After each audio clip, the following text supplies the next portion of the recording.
Boa noite. Deixa eu acertar aqui o meu cronômetro.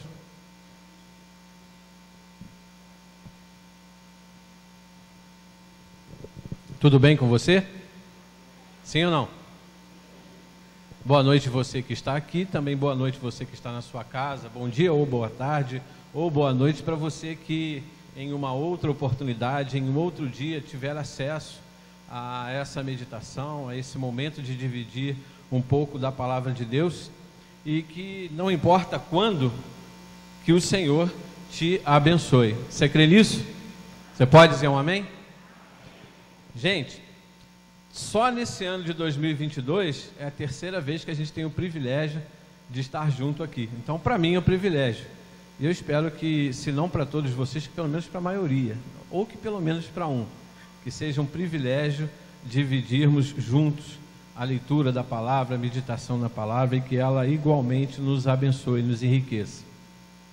Nas outras oportunidades que aqui estive, eu falei acerca do tema da nossa igreja, uma nova história Deus tem para mim, e eu gosto sempre de falar para mim, igreja. Continuando, fazendo ênfase, fazendo menção a esse tema, nós hoje estaremos meditando no tema Leve com você somente o necessário. Vou repetir. A fim de contribuir com a construção da sua história, uma melhor história em 2022, eu proponho que a gente possa estar meditando debaixo desse tema. Leve com você somente o necessário. Nós estaremos usando o texto de Hebreus, capítulo 12, e você não precisa abrir a sua Bíblia agora, porque antes a gente vai dar uma pinceladinha acerca de algumas coisas que importam saber antes da leitura. Então nós leremos o capítulo 12, os versos de 1 a 3, é a versão que eu tenho em mãos, é a NVI, tá bom? Então o pessoal lá da projeção vai providenciar a projeção também na mesma versão, para a gente poder fazer aí um bom acompanhamento, tá ok? Então, antes da gente entrar propriamente no texto, é oportuno dizer que a nossa escola bíblica está se aprofundando nesta carta, está estudando essa carta. Hoje a gente teve uma aula introdutória, semana que vem a gente começa. Então fica aqui o desafio, se você quer aprender mais acerca dessa carta, venha estar conosco na Escola Bíblica Dominical aos domingos de manhã e aprender um pouco mais. Antes de ler o texto, eu creio que vale a pena a gente destacar algumas coisas pertinentes àquela época, para aquela comunidade em que a carta foi escrita. Esta carta foi destinada a uma comunidade de hebreus. Dentro dessa comunidade, a gente tinha uma maioria de judeus convertidos, mas também tinham aqueles que estavam atraídos pela mensagem, mas ainda não haviam assumido um compromisso de fé com o nosso Senhor. Então é o que a gente hoje chama, nos nossos dias, de simpatizantes do Evangelho. Então a gente tinha, em maioria da comunidade que recebeu esse documento, judeus convertidos, hebreus, e havia também esse grupo que havia de alguma forma sido alcançado pela mensagem, mas ainda não havia se desprendido da religião judaica, ainda não havia assumido esse compromisso com o Senhor. O ambiente em que essa carta foi escrita, para o povo que essa carta foi escrita, não era um ambiente assim muito legal, era um ambiente bem hostil, era um ambiente de perseguição política, mas também perseguição religiosa, tá? Como assim, Paulo Márcio? Notem que o texto está sendo escrito aos hebreus. Então, estes hebreus que agora são cristãos, para quem o autor escreve a carta, eles saíram do judaísmo, e os seus antigos irmãos de fé não aceitavam muito bem a nova decisão em favor de Cristo, então eles também viviam esse cenário de perseguição religiosa. Nada legal, né? Com relação ao autor da carta, há inúmeras possibilidades que já foram levantadas, pelo menos 9, mas o mais honesto é admitir que não sabemos quem foi que escreveu. Autor desconhecido, tá bom? a comunidade onde ela ficava, esse grupo de hebreus para quem foi escrita essa carta, ficava aonde, em que lugar, aonde eles se reuniam? Também não há precisão quanto a essa informação, tá? Existem algumas possibilidades, algumas até com respaldo dentro do texto, mas não há como cravar essa informação. Há até alguns estudiosos vão dizer o quê? Que isso era um documento, essa carta era um documento que circulava por comunidades de hebreus próximas ou até mesmo distantes, e essa é uma possibilidade, mas o que a gente não tem é como afirmar quem escreveu e nem aonde essa comunidade se reunia. Bem resumidamente, e eu digo bem resumido mesmo, porque se você quiser se aprofundar, o desafio já foi lançado aqui para você, venha participar da EBD. Esta carta, ela vai fazer uma comparação entre a antiga aliança e a nova aliança em Cristo Jesus. E por muitas vezes, o autor vai destacar a superioridade dessa nova aliança em Cristo. Isso pode ser muito bem percebido logo no início da carta. Quando você pega Hebreus capítulo 1 e começa a ler, o autor já dá o tom de toda a carta. E não é esse o texto que vamos usar para a nossa meditação, mas só para que você tenha, por exemplo, eu vou dizer aqui os versos de 1 a 4 do capítulo 1 e você me acompanha aí na leitura que farei. Percebam bem o tom de toda a carta. Há muito tempo Deus falou muitas vezes e de várias maneiras aos nossos antepassados por meio dos profetas, ou seja, ele está aqui fazendo uma referência à antiga aliança. Mas nestes dias, ou seja, no presente deles lá, no tempo em que essa carta foi escrita, falou-lhes por meio do Filho, a quem constituiu o herdeiro de todas as coisas por meio de quem fez o universo. Então agora ele está fazendo não mais referência à antiga aliança, mas à nova aliança em Cristo Jesus. E aí ele vai dar o tom de toda a carta falando da superioridade de Cristo nessa nova aliança. O Filho, a quem ele se refere no versículo 2, é o resplendor da glória de Deus e a expressão exata do seu ser, sustentando todas as coisas por sua palavra poderosa, depois de ter realizado a purificação dos pecados. Ele assentou-se à direita da majestade nas alturas, tornando-se tão superior aos anjos, quanto o nome que herdou é superior ao deles. Então, é nesse tom que o autor vai seguir, com diversos assuntos entre a antiga aliança e a nova aliança, e tratando da superioridade desta nova aliança em Cristo. Quando a gente vai chegar no capítulo 12, que é o capítulo que leremos, no verso 2, a impressão que fica para nós, já depois de ter lido esse início de carta, que dá o tom de toda a carta, nos parece que o próprio autor, ele resolveu escrever a carta com base naquilo que ele vai nos sugerir no verso 2, que vamos ler daqui a pouco, quando ele diz, tenha os olhos fitos em Jesus, autor e consumador da nossa fé. Então nos parece que durante todo o momento em que ele foi escrevendo esse documento, ele praticava isso que agora nos sugere, ter os olhos fitos em Jesus.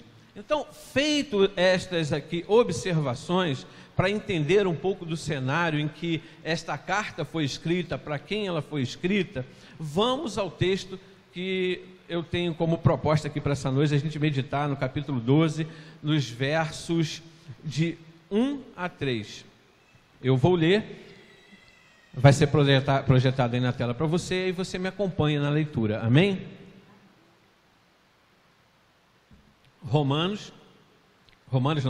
Hebreus, capítulo 12, versos de 1 a 3, eu vou ler na versão NVI.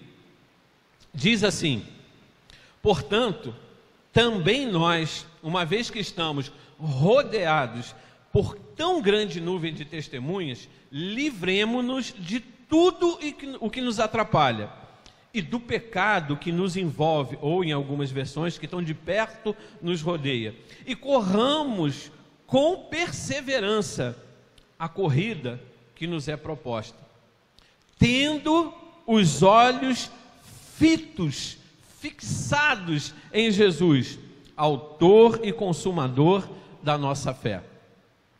Pela alegria que lhe fora proposta, suportou a cruz, desprezando a vergonha, e assentou-se à direita do trono de Deus.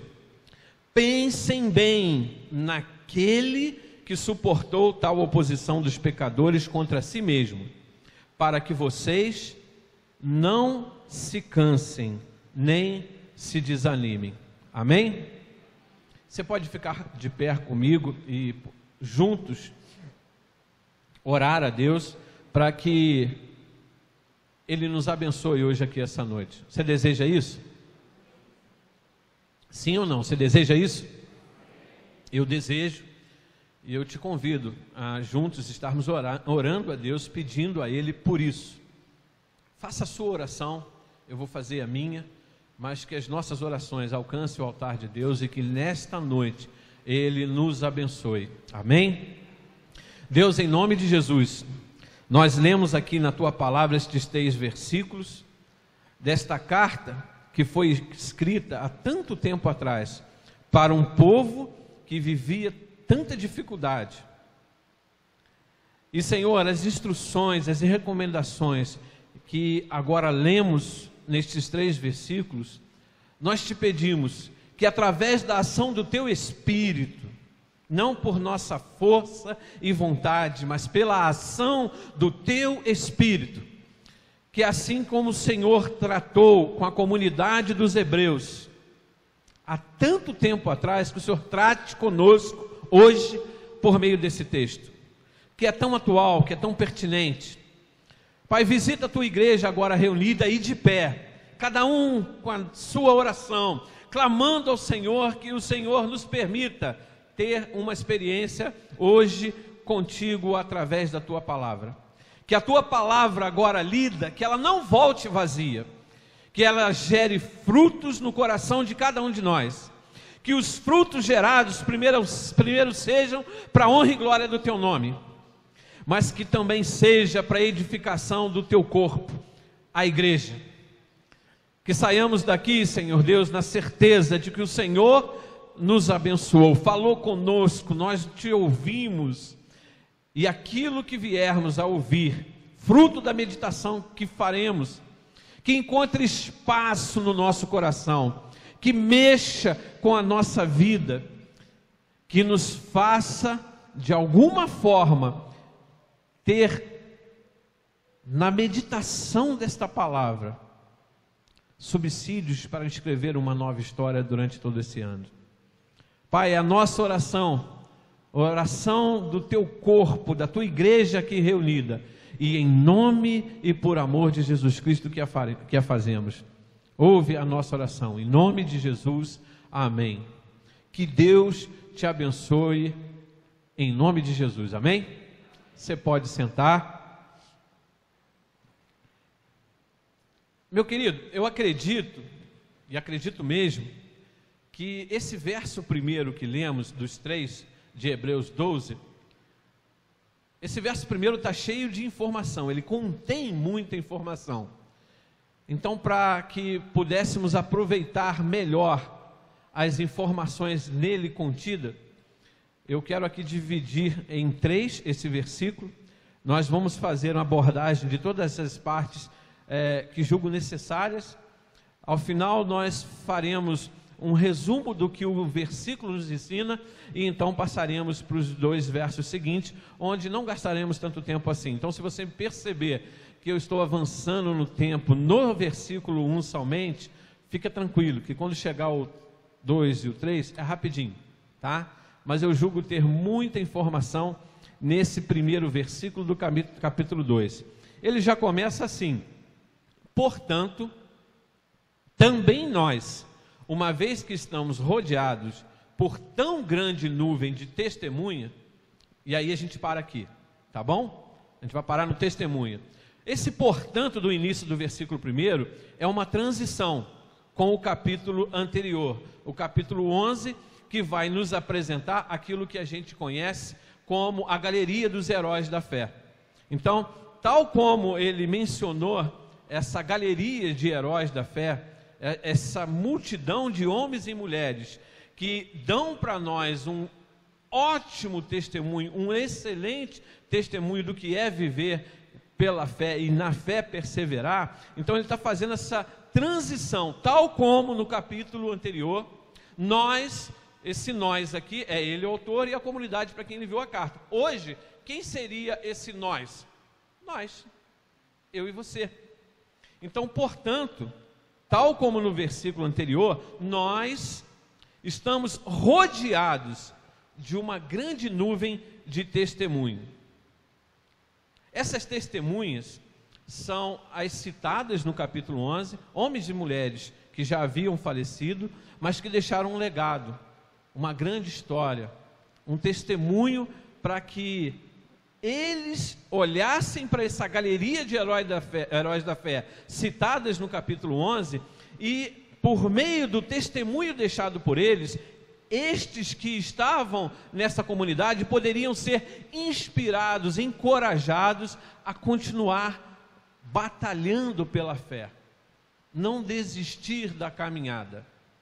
Então, notem que o autor aqui, ele olha para muitos bons exemplos do Velho Testamento, da Antiga Aliança, e faz com que o povo que conhecia bem esses textos, que é uma característica do autor, a gente quando estiver estudando essa carta na escola bíblica, nós perceberemos que o autor desta carta é alguém que conhece profundamente a literatura da Antiga Aliança.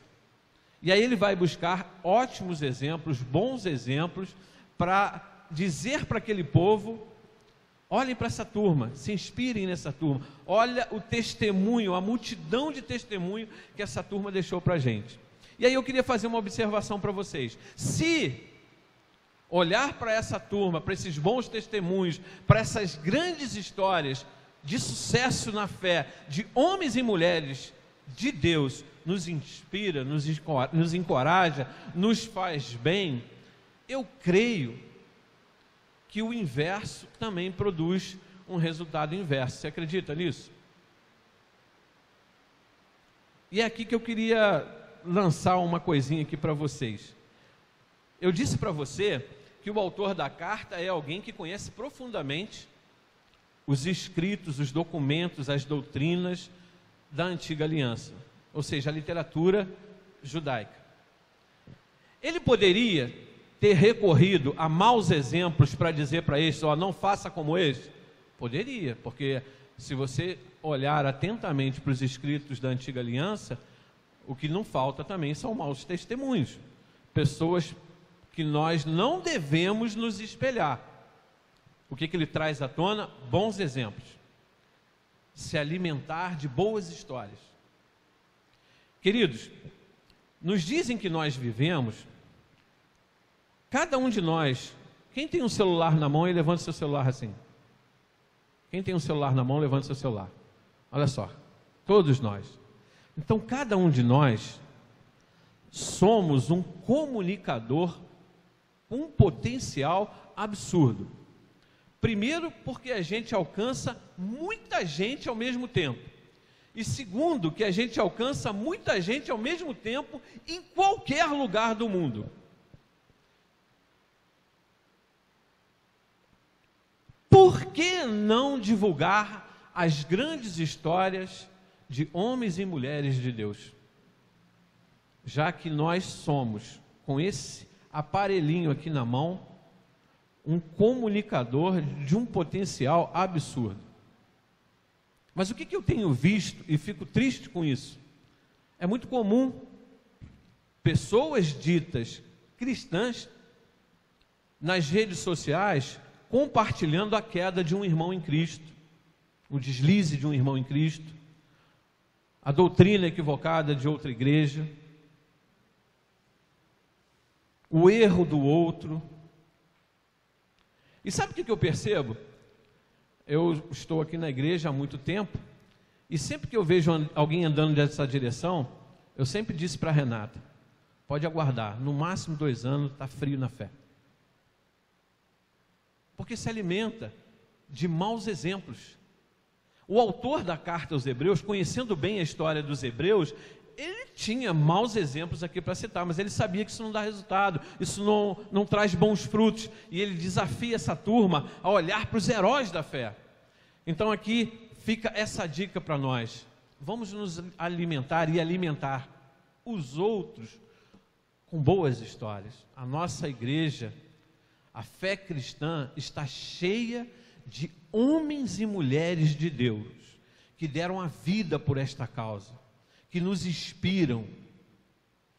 Esse dia eu estava compartilhando com alguns amigos, eu assisti o filme acerca da Madre Teresa de Calcutá, e que delícia ter assistido aquele filme. Aquela mulher sem derramar uma única gota de sangue, sem brigar com ninguém, sem sequer pregar o evangelho de forma escancarada, só porque amou, inspirada em Cristo, só porque amou, ela alvoroçou parte da Índia. Bons exemplos. Esse é um, mas existem muitos. E quando eu digo boas histórias, eu não estou aqui restrito ao cenário religioso. Tem muitas boas histórias que inspiram. E é isso que eu vejo o autor da carta aos Hebreus fazendo, com estes que viviam maus momentos. Pessoas cujos olhos e o coração estão nos heróis da fé, principalmente fixos em Jesus, correm a corrida até o fim.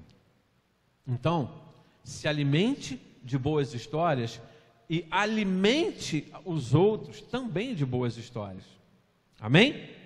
Você crê nisso, que é possível você influenciar pessoas com boas histórias? Você crê nisso? Quem crê, levanta a mão aí. Que tal fazer isso?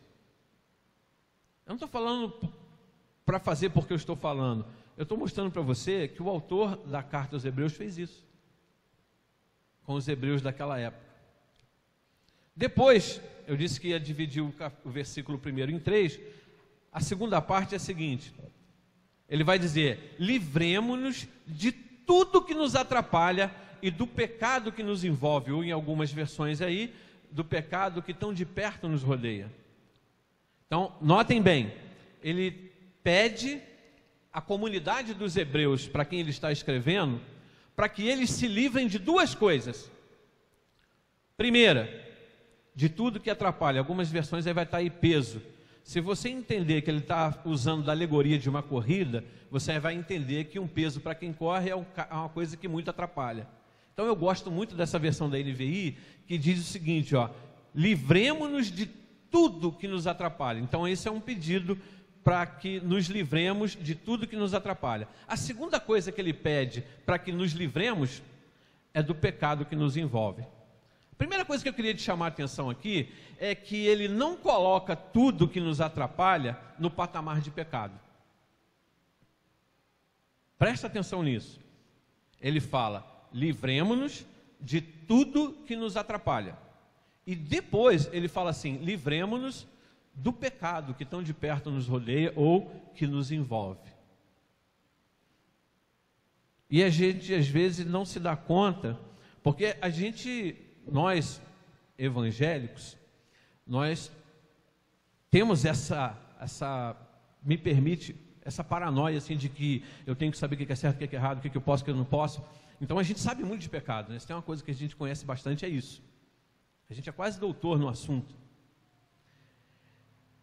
Mas o texto está dizendo o seguinte, ó: livre-se de tudo que te atrapalha. Aí eu fui pesquisar alguns comentários bíblicos para entender o seguinte: quando o autor diz isso, sobre que de fato ele estava tratando com aquela comunidade de hebreus? Que, como disse para você, estava num cenário um tanto quanto hostil, tanto de perseguição política quanto de perseguição religiosa. E aí, não são poucos, muitos autores vão dizer o seguinte: o que atrapalhava os hebreus, para quem esse documento está sendo escrito, era o seguinte: a dificuldade de romper de uma vez por toda com as práticas do judaísmo. Ou seja, a religiosidade estava atrapalhando aquela comunidade de prosseguir com Cristo. Por quê? Porque eles queriam servir a Cristo, mas continuando com a circuncisão.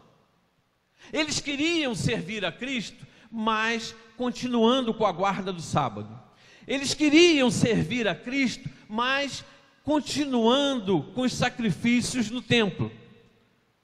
E aí alguns estudiosos vão dizer o seguinte: isso estava atrapalhando a caminhada deles. Se a gente pensar hoje, será que isso também pode nos atrapalhar? Sim ou não?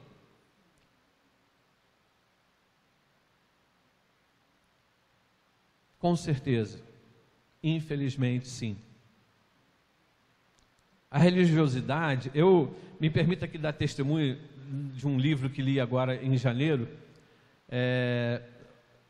Finalzinho do ano passado, nós trouxemos aqui, a igreja trouxe alguns profissionais da área de psicologia, e nós tivemos uma semana toda para tratar de alguns assuntos envolvendo esse período de pandemia e como lidar com algumas questões.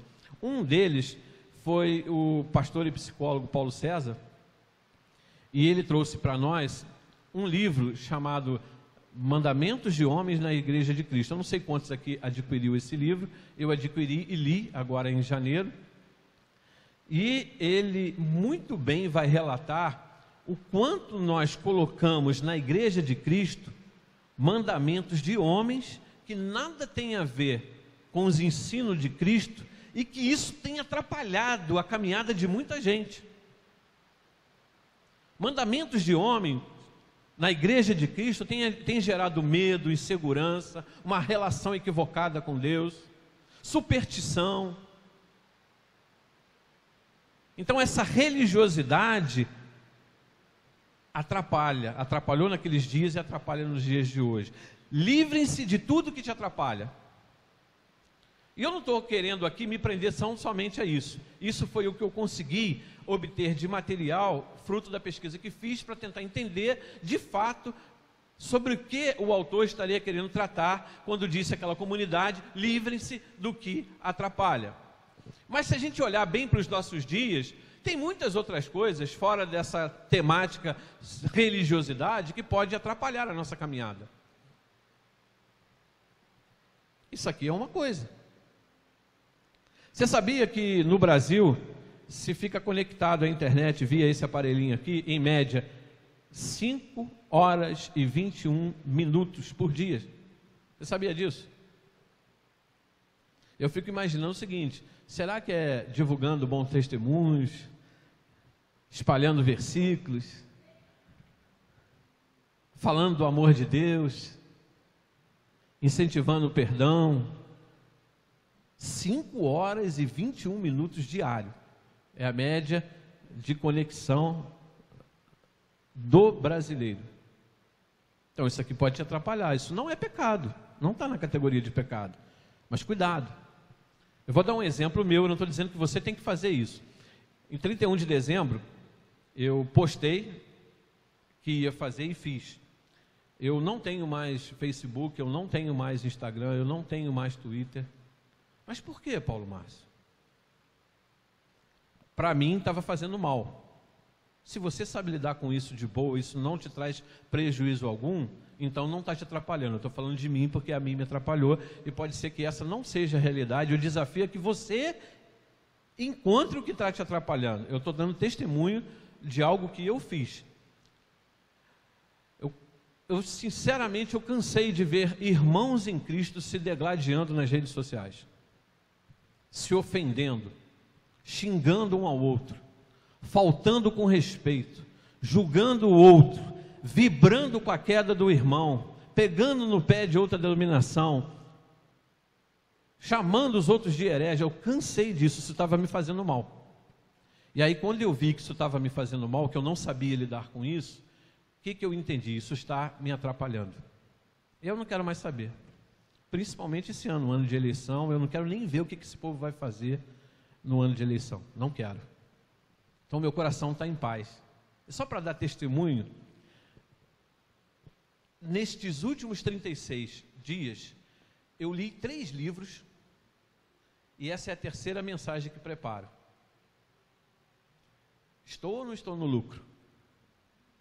Li 3 livros nos últimos 36 dias e preparei 3 mensagens.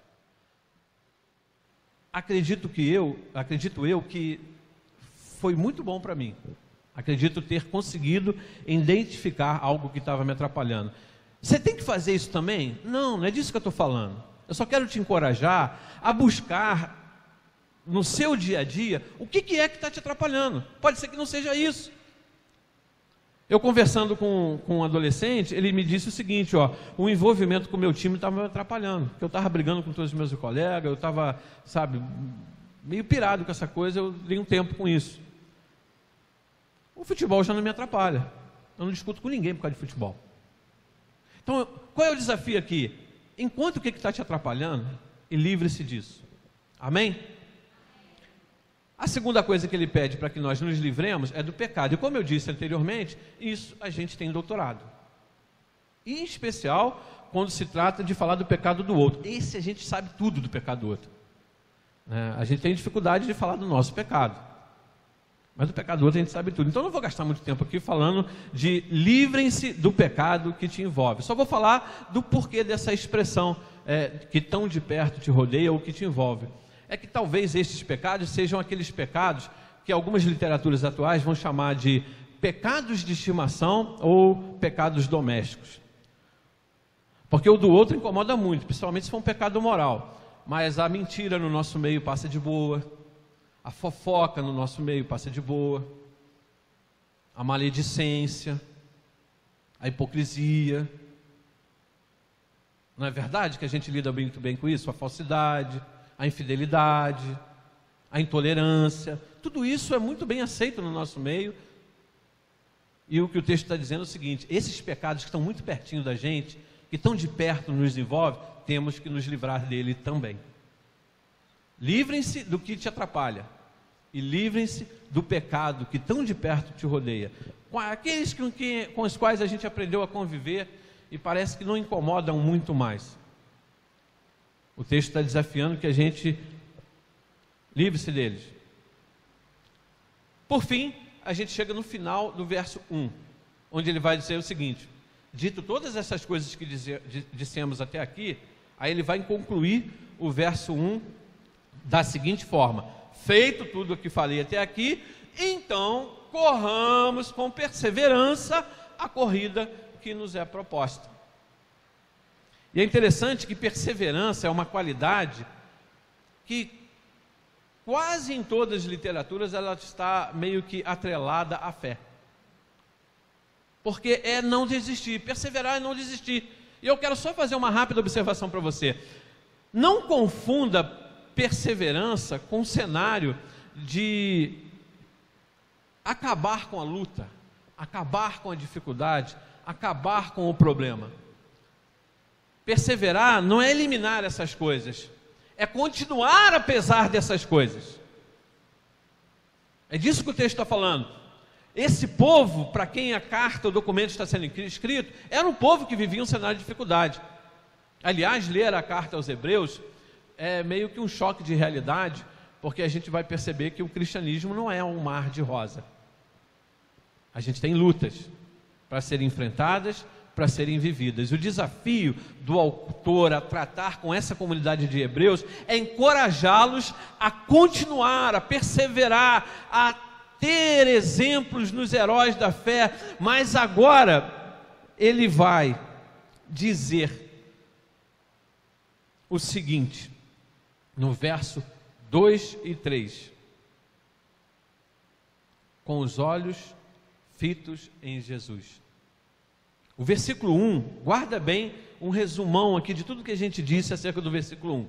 O versículo 1 nos faz olhar para o capítulo anterior, o 11, acerca dos heróis da fé, nos faz olhar para as pessoas que nos encorajam a viver uma vida de fé, ou seja, o foco nas boas histórias, nos bons exemplos, nos mostra que também precisamos nos livrar de tudo que nos atrapalha, do pecado que tão de perto nos rodeia, e então, depois de feito essas coisas, correr a corrida que nos está proposta perseverantemente. Ou seja, apesar das dificuldades, não desistir. Então, se ele abre o capítulo 12, o verso 1, fazendo menção ao capítulo anterior, que fala dos heróis da fé, para que a gente olhe para essa turma e se inspire, aí agora o que ele vai fazer? Na tônica daquilo que a gente disse acerca de toda essa carta, ele vai mostrar um exemplo que é superior a todos os exemplos que foram tratados até aqui. Ele vai dizer o seguinte, lá no verso 2 do capítulo 12, dos 3 versículos que lemos. Verso 2: tendo os vossos olhos fitos em Jesus. Depois de dizer tudo o que disse, no verso 1, ele vai dizer o seguinte: de que forma que eu vou correr essa corrida? Tendo os nossos olhos fixos em Jesus, autor e consumador da fé. Ele, pela alegria que lhe fora proposta, suportou a cruz, desprezando a vergonha, assentou-se à direita do trono de Deus. Pensem bem naquele quem? No Cristo, que suportou tal oposição dos pecadores. Ou seja, pensem bem nele, gaste tempo com ele, estude sobre ele, aprenda sobre ele, pensem bem nele, olhe para ele. Ele é a maior inspiração para que cada um de nós como igreja, possamos correr essa corrida. Jesus é a linha de chegada, é o ponto de partida, é o caminho. Ele é tudo. O autor da carta aos Hebreus vai dizer isso a todo momento, sobre esse Jesus maravilhoso. Semana passada, quantos estiveram aqui semana passada, quando o Diógenes esteve aqui pregando? Quantos estiveram aqui semana passada? Então você vai rapidamente se recordar do que vou dizer. Ele, ao final da mensagem dele, por conta da equipe de louvor ter entoado um cântico, ele pediu à equipe de louvor que repetisse aquele cântico. Dos que aqui estavam, alguém lembra que cântico foi? Hein? Quebrantado. Os adolescentes sabem o quanto eu amo essa música. Nas visitas eu sempre pedia, canta Quebrantado. No final eles não deixavam, mas eu escolhi a música porque eu só pedia Quebrantado. Aí eles me boicotaram e eu fiquei proibido de pedir Quebrantado. Né, Rafinha? Mas eu amo essa música. E o início dessa música tem uma comunhão com o texto que lemos, porque ele vai dizer o seguinte: eu olho para a cruz, ou seja, olhar fitos em Jesus, e para a cruz eu vou, eu sei para onde eu vou. Do seu sofrer participar, e da sua obra eu vou cantar. O que você anda cantando por aí? O que você anda divulgando por aí? Esse cântico diz o seguinte: eu vou cantar da sua obra, eu olho para a cruz eu vou, do seu sofrer participar. Eu sei que tem luta, eu sei que tem sofrimento, mas eu não desisto, eu olho para a cruz e para a cruz eu vou. Eu sei que tem problema, eu sei que tem perseguição, eu sei que não é fácil, mas eu olho para a cruz e para a cruz eu vou. Exatamente o que o autor da carta aos Hebreus está falando nesses 3 versos que lemos. Exatamente isso. E para finalizar, e agora é para finalizar mesmo, deixa eu dizer algo aqui para vocês. Eu assisti uma vez uma entrevista e eu confesso que eu fiz de tudo, pesquisei em vários lugares na internet para ver se achava a entrevista para pôr aqui no culto, para a gente assistir juntos. É uma entrevista curta, deve ter no máximo uns 3, 4 minutos, mas eu não achei. Mas eu conheço a história de Có e vou dividir com você, porque isso já faz mais de 10 anos que eu vi essa entrevista, ela me chamou muita atenção, porque o repórter, ele vai entrevistar um homem, um senhor, que desenvolveu uma habilidade tremenda. Mesmo sem recursos de tecnologia, ele era capaz de, com muita exatidão e rapidez, identificar facilmente uma cédula de dólar falso. Isso mesmo. Rapidamente ele pegava a nota, dava uma olhadinha, passava o dedo sobre ela e identificava, é falsa. E aí o entrevistador, encantado com essa habilidade, fez a seguinte pergunta para ele: por certo, você deve ter passado muito tempo desenvolvendo essa habilidade, foi necessário estudar muitas notas falsas para chegar a esse momento atual em que facilmente você percebe quando uma nota é falsa ou verdadeira. E aí ele foi responder. Gente, que coisa linda. A resposta dele, olha, assim, abre agora os teus olhos espirituais. Olha a resposta desse homem. A gente não está falando de religião, mas tenta entender o que ele disse. Ele disse para o repórter que o entrevistava o seguinte: olha, quanto ao tempo que demorei para chegar a essa condição de ter essa habilidade, esse tempo ainda não acabou, eu continuo praticando. Mas aí o que vem agora é que para mim é sensacional. Ele vai dizer o seguinte: só que eu não gastei tempo com a nota falsa, porque a falsidade, a falsificação, ela vai se renovando, a tecnologia, eles vão aprimorando. A falsificação são muitas, mas a verdadeira nota é única. E aí ele diz o seguinte: eu gastei muito tempo da minha vida estudando a cédula verdadeira. Eu me ocupei de conhecer a cédula verdadeira, aquela que não é falsa. E eu conheço tanto, dizia ele, a cédula verdadeira, que um breve contato com a nota falsa, isso me salta aos olhos. Eu quase que falei assim: glória a Deus! Que lição fantástica! Eu não sei se você conseguiu capturar o que esse homem disse, mas o autor aqui está dizendo assim: olha para a cédula verdadeira, gasta tempo com a cédula verdadeira, tem os olhos fitos em Jesus. Para não errar, você não precisa estudar os erros, basta saber o que é certo. Eu não tenho que experimentar todas as possibilidades de erro para não errar. É isso que ele está falando. E o autor da carta aos Hebreus está dizendo para aquela comunidade o seguinte: ó, a antiga aliança está cheia de bons exemplos,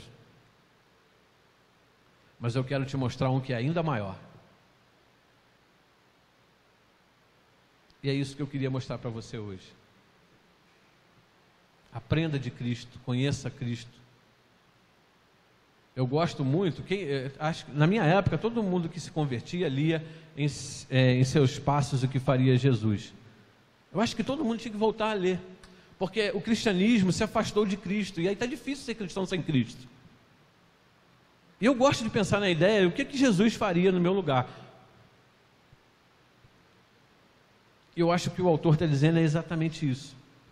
Olha para Jesus, aprenda com Jesus, o que Jesus faria. Você pode ficar de pé para a gente orar? E agora sim chegamos ao fim. Eu desejo de todo o coração, meu querido, que esta palavra encontre espaço no teu coração, que você possa olhar para a cruz, como diz a canção: eu olho para a cruz e para a cruz eu vou, do seu poder participar, da sua obra vou cantar. Se cada um de nós fizermos isso, nós formaremos um exército poderoso, cujo alcance é inimaginável. Oremos. Deus, em nome de Jesus, nós lemos a porção da tua palavra aqui, estes 3 versículos desse documento maravilhoso. Senhor Deus, me assustou enquanto estudava saber que este é o livro do Novo Testamento que os cristãos menos lê. Me assustou, Deus, saber que este é o livro do Novo Testamento sobre o qual os pregadores menos pregam.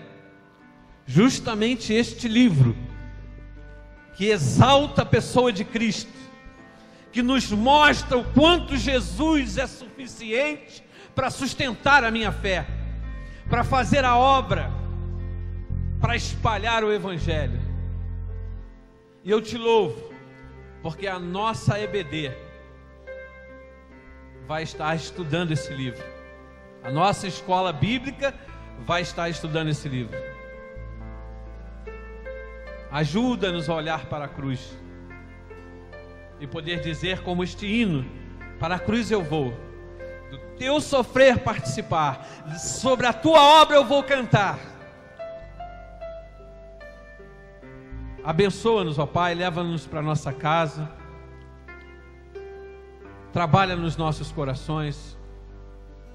Ser com cada um de nós é o que te pedimos, por amor de Jesus Cristo. Amém e amém. Querido, que Deus te abençoe. Que Deus te abençoe, rica e abundantemente. Para encerrar, eu queria dizer para você o seguinte: eu estou com 54 anos. Eu não sei quanto tempo me resta de vida, mas os últimos 10 anos da minha vida têm sido os melhores, porque eu botei na minha mente, no meu coração, conhecer mais desse Jesus, e isso tem me feito um bem maravilhoso. Conheça mais daquele que é o teu Salvador. É inadmissível que Ele seja teu Salvador e pouco você saiba dele. Aprofunde-se no conhecimento desse Deus maravilhoso. Você possa ir para sua casa com o seu coração cheio. Amém? Deus te abençoe.